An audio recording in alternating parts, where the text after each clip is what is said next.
Hey kiddos, welcome back, and we are going to jump into the fray in our discussion of potential energy curves. We're going to extend them beyond what we did in the last unit.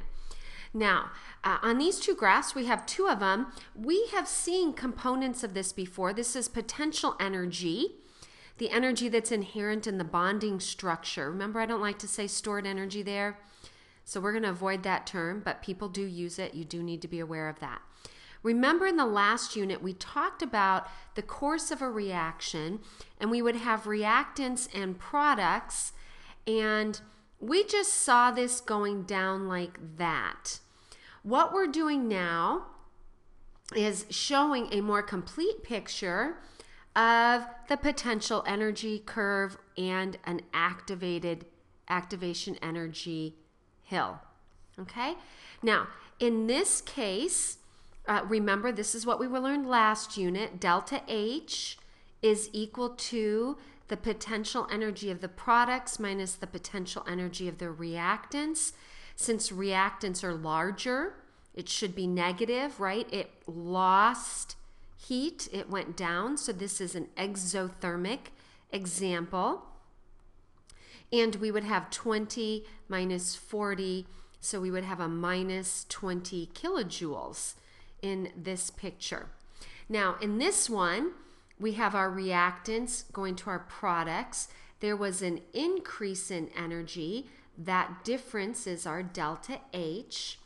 But this time, delta H is 20 minus 10, which is a positive 10.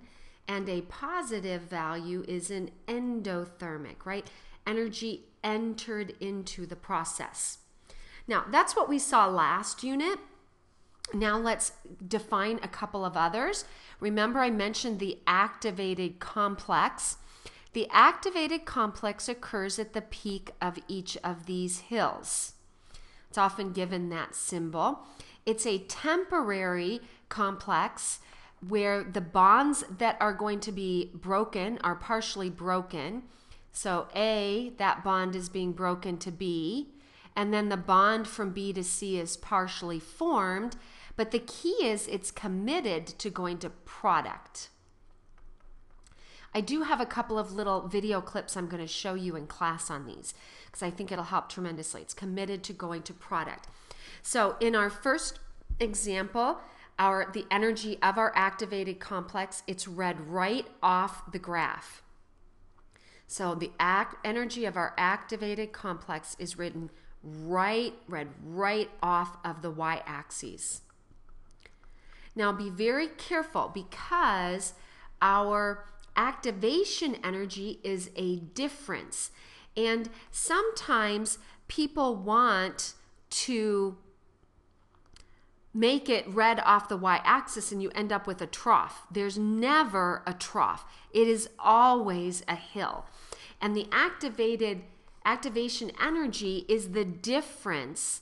So it's not read off the y-axis. It's the difference between the energy of my activated complex and the energy of my reactants that's now written for the forward direction. Okay.